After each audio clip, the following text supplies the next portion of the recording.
Hello दोस्तों, बहुत बहुत स्वागत, अभिनंदन एक बार फिर से RDXGS गुरु में।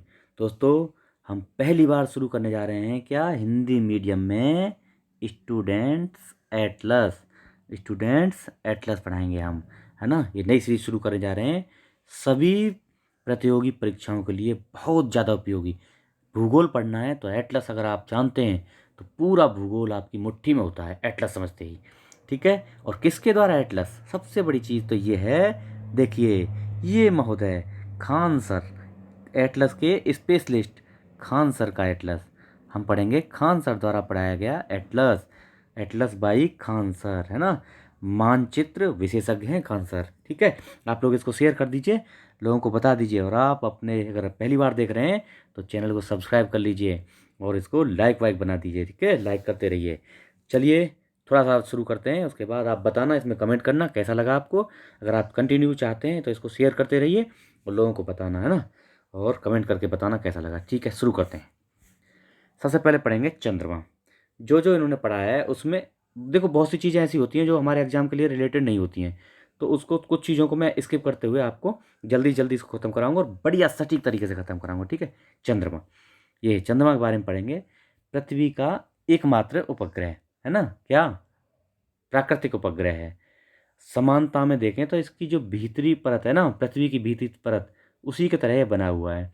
खगोलविदों की मान्यता है कि लगभग 4 अरब वर्ष पूर्व पृथ्वी से कुछ चीज टकराई और ये टूटकर, पृथ्वी का हिस्सा टूटकर पृथ्वी से अलग हो गया और वही पृथ्वी के चारों ओर चक्कर लगाने लगा। यही जो है आगे चल के चंद्रमा बन गया। ये जो है खगोलविदों का मानना है। अच्छा, इसके व्यास की बात करें तो पृथ्वी के व्यास का 1/4 है। पृथ्वी के व्यास का 1/4 है इसका। लेकिन ये काफ़ी बड़ा दिखाई देता है, क्यों? क्योंकि ये हमारे बहुत नज़दीक है। अपेक्षाकृत बाकी पिंडों से ये नज़दीक है, इसलिए बहुत बड़ा दिखाई देता है। एक चक्कर पूरा लगाता है पृथ्वी का कितने दिन में? 27 दिन में। और 27 दिन में ही लगभग ये अपनी धुरी पर घूम जाता है। इसलिए हमें चंद्रमा का एक ही भाग हर टाइम, हर समय पे दिखाई देता है, ठीक है। ये तो हो गया चंद्रमा के बारे में मोटी मोटी चीज़ें। अगला देखते हैं, यह चंद्रमा की कलाएं। क्या होती हैं कलाएं? ये क्या है? चंद्रमा एक प्रकाशहीन पिंड है ना, और ये सूर्य के प्रकाश से चमकता है। पृथ्वी से हम केवल इसके प्रकाशित भाग को ही घटता बढ़ता देखते हैं, है ना। जब चंद्रमा का प्रकाशित भाग प्रतिदिन बढ़ जाता है तो इसको शुक्ल पक्ष बोलते हैं। मतलब जो प्रकाशित भाग है चंद्रमा का वो बढ़ता हुआ दिखाई दे तो इसको शुक्ल पक्ष, और वही भाग अगर घटता हुआ दिखाई दे तो उसको बोलेंगे कृष्ण पक्ष, है ना। समझ में आया? जब चंद्रमा का प्रकाशित भाग बराबर घटता दिखाई दे तो कृष्ण पक्ष हो जाएगा। दोनों पक्षों में चंद्रमा के इस घटते और बढ़ते रूप को ही चंद्रमा की कलाएं कहते हैं। जो घट रहा है बढ़ रहा है ना, उसी को ही चंद्रमा की कलाएं कहते हैं, ठीक है। ये याद रखना। अगला देखते हैं, बहुत इंपॉर्टेंट चीज अब है हमारा रोल इसका। ये क्या है? चंद्र ग्रहण पढ़ेंगे। चंद्र ग्रहण कैसे होता है? देखो, जब ये चंद्रमा और सूर्य के बीच में, चंद्रमा ये रहा, चंद्रमा ये चंद्रमा है पूरा, और ये सूर्य है, इसके बीच में पृथ्वी आ गई, ये आ गई पृथ्वी। तो पृथ्वी आ जाएगी तो सूर्य की जो किरणें आ रही हैं ना, ऐसे ऐसे जो सूर्य की किरणें हैं, वो क्या है, पृथ्वी उनको रोक लेंगी और चंद्रमा पर नहीं पड़ने देंगी। चंद्रमा पे अंधेरा हो जाएगा, छाया आ जाएगी। इसीलिए ये जो है चंद्र ग्रहण पड़ जाएगा। चंद्र ग्रहण कभी भी पूर्णिमा के दिन पड़ता है, पूर्णिमा के दिन, ठीक है। और वहीं सूर्य ग्रहण पड़ेगा अमावस्या के दिन। तो ये चंद्र ग्रहण पड़ा। अच्छा, अगर ये पूरा का पूरा, देखो यहाँ जैसे पूरा का पूरा ढक लिया, काला हो गया, पूरा दिखाई नहीं दे रहा है, तो यहाँ पूर्ण चंद्र ग्रहण।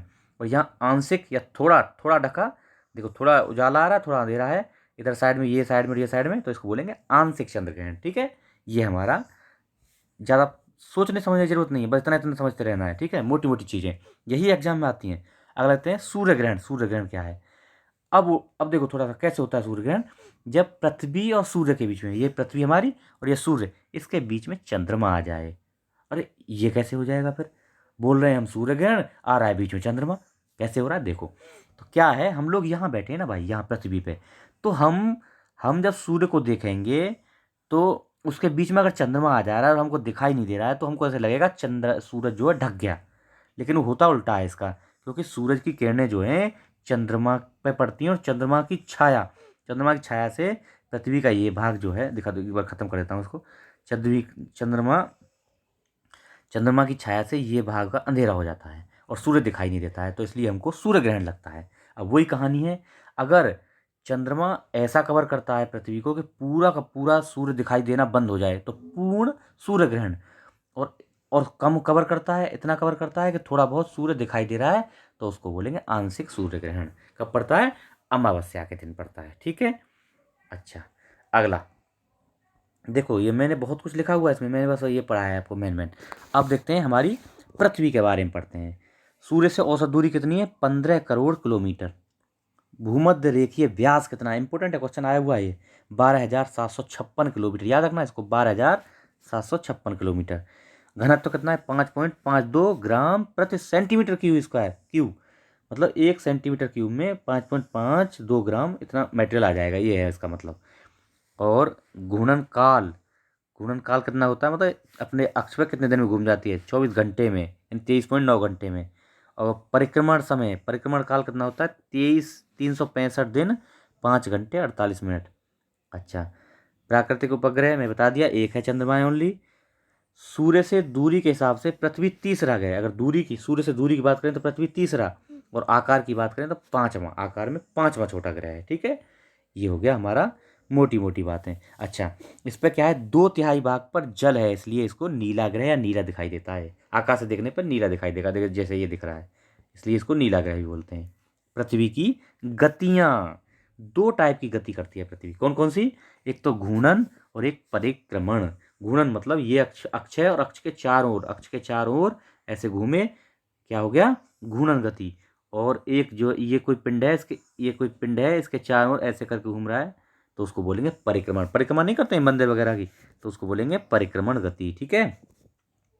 तो चलो, तो ये 2 तरह की गति जो है पृथ्वी करती है।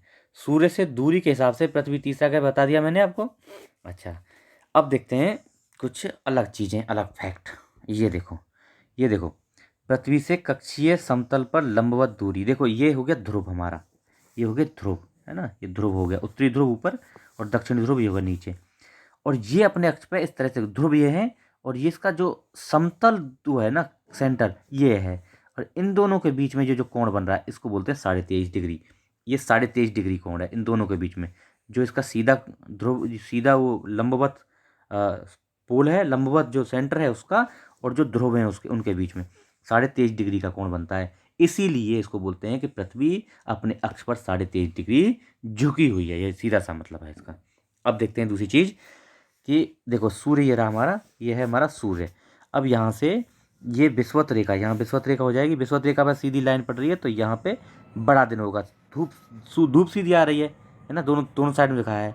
वहीं बैक साइड में बिल्कुल धूप नहीं जा रही, तो वहाँ हो जाएगी रात और इधर हो जाएगा दिन। ठीक है। ऐसे जैसे जैसे ऊपर जाते जाएंगे, क्या है, दिन की अवधि घटती जाएगी। देखो यहाँ 13.5 घंटे का दिन, फिर 12 घंटे का, फिर 10.5 घंटे का, ऐसे ही नीचे की तरफ में। ठीक है, ये हो गया, ये हो गया हमारा उत्तरी ध्रुव और ये दक्षिणी ध्रुव। ओके, चलो, बहुत इंपॉर्टेंट चीज़ें हैं, देखते रहना आप लोग। ओके, चलो ऋतुएं देखते हैं, ऋतुएं कैसे कैसे होती हैं। अब ऋतुएं देखिए, सूर्य है, ये सूर्य हमारा। अब सबसे पहले एक साइड में लेते हैं, मकर रेखा पर सूर्य जो है, मकर रेखा पर, यहाँ मकर रेखा पर लंबत चमक रहा है, तो क्या होगा? दक्षिण अयनांत होगा, है नहीं, दक्षिण अयनांत होगा। और दिन कौन सा होगा? 22 दिसंबर होगा। वहीं अब नीचे आ जाओ, नीचे आ जाएंगे तो फिर क्या है, विषुवत रेखा पर लंबत चमकने लगेगा, तो शरद ऋतु आ जाएगी, है ना। और विषुव हो जाएगा, कब होगा ये? 23 सितंबर को। 23 सितंबर और 21 मार्च, 23 सितंबर 21 मार्च, ये क्या होता है? ऊपर होगा बसंत ऋतु में बसंत विषुव, और यहाँ होगा ये बसंत ऋतु, ये भी बसंत ऋतु है और ये भी बसंत ऋतु आएगी। ठीक है, 21 मार्च और 23 सितंबर को विषुव होगा। अब यहाँ आ जाते हैं, जब कर्क रेखा पर लंबत चमकेगा, कर्क रेखा पर सूर्य लंबत चमकेगा, तो उत्तरी अयनांत होगा, और ये 21 जून को। अब देखो, इन चारों को याद कर लो, 21 जून उत्तरी अयनांत, 22 दिसंबर दक्षिणी अयनांत, 21 मार्च ये क्या होगा? बसंत ऋतु या विषुव, बसंत विषुव। और यही विषुव 23 सितंबर। ठीक है, 21 मार्च 23 सितंबर को शरद विषुव, शरद शरद ऋतु होगी, और ये बसंत ऋतु होगी। ओके, देखो 21 मार्च शरद ऋतु और 23 सितंबर बसंत ऋतु, है ना। उसके बाद में ये हो गई 21 जून उत्तर अयनांत और 22 दिसंबर दक्षिण अयनांत। ठीक है, तो ये हमारा लेक्चर है आज का। ठीक है। ऐसे ही आप लोगों को पूरा पूरा जेटलस पढ़ाऊँगा, आप लोग इसको शेयर करिए, सब्सक्राइब कर लीजिए, अगर पहली बार देख रहे हैं तो सब्सक्राइब कर लीजिए, है ना। बिल्कुल पूरा एटलस आपको खान सर द्वारा पढ़ाया गया, खान सर द्वारा पढ़ाया गया एटलस, है ना। आप लोग इसको लाइक करिए, शेयर वेयर करते रहिए, है ना।